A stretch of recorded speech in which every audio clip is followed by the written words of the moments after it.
Hello प्यारे बच्चों. Today again I am with you with the class 7th new topic mensuration.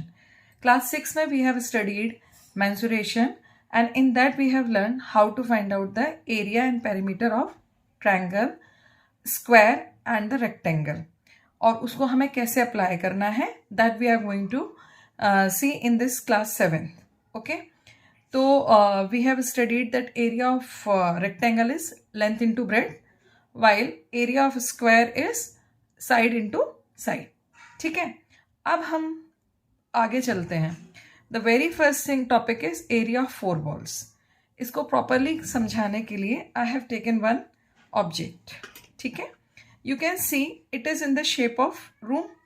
यहाँ पर this is the length one wall. This is the wall opposite to this. This is the another wall and wall opposite to this is this. Right? अब यहाँ पर if we see तो what is happening? यदि आप इस object को particularly देखते हो तो यहाँ पर आपके पास दो वॉल्स ऐसी हैं जिनका लेंथ एंड ब्रेथ सेम है while another pair of walls has same length and same breadth. Okay? अब यहाँ पर यदि आप इसको देखेंगे तो इस केस में क्या हो रहा है, यहाँ पर ये जो है आपकी ब्रेथ है और this is your height which is working as length.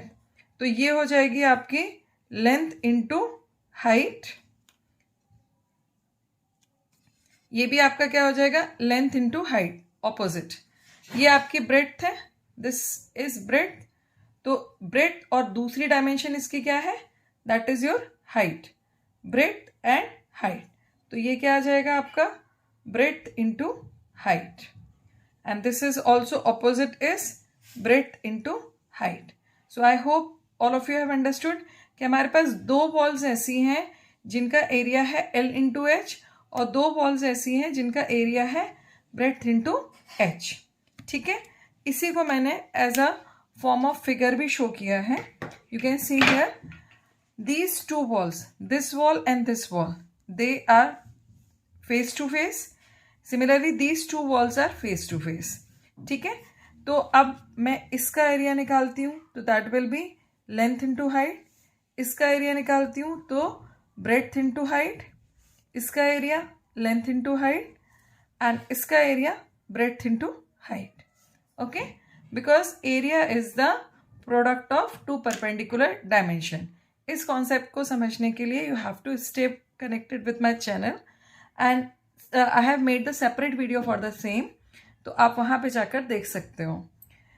Now area of four walls, if you see, मैं सबसे पहले फर्स्ट वॉल, ये हमारी फर्स्ट वॉल है L into H. Second wall क्या है आपकी B into H.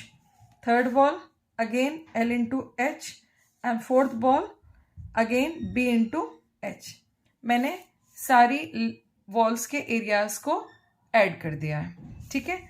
Now we can see 2 times L into H has come and 2 times breadth into H has come.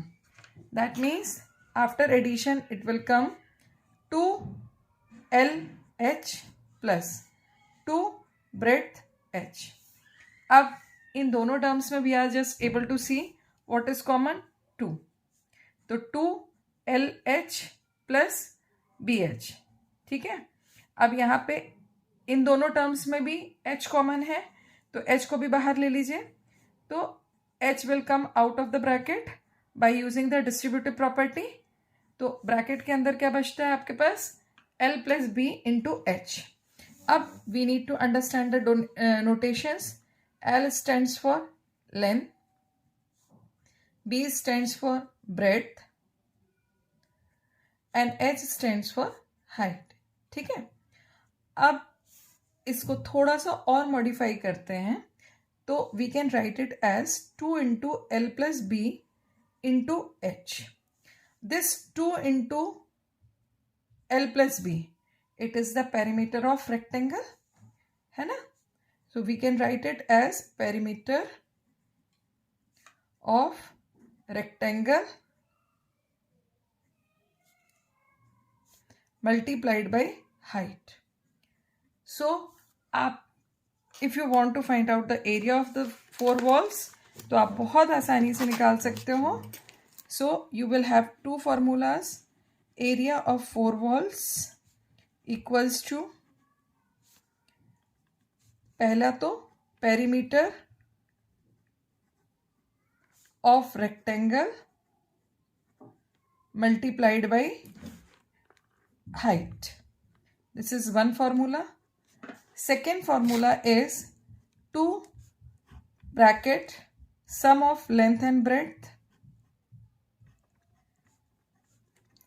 multiplied by height. In this way you can find out the area of 4 walls. I hope you all have understood how we have derived the formula for this particular problem, yeah, for this particular case.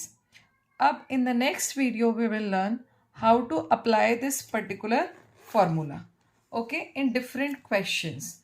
क्योंकि जब हम कमरा बनाते हैं, any room we will make, तो in every wall मतलब generally what happens कि in one of the wall there is one window, in one of the wall there is a gate. Okay, so generally what we have to do, from one wall we have to subtract the area of gate, from another wall we have to subtract the area of window, and remaining 2 walls are having the full areas. आप अपने कमरे को observe करिएगा, you will find that. So we have to learn how we are going to do that. So in the next video I am going to discuss it, and in that video I will try to make this concept clear with the help of the whiteboard. So till then, stay connected. Don't forget to like, share and subscribe my channel. And the most important thing in the maths, that is practice. Don't forget to do the practice. Till then, good luck.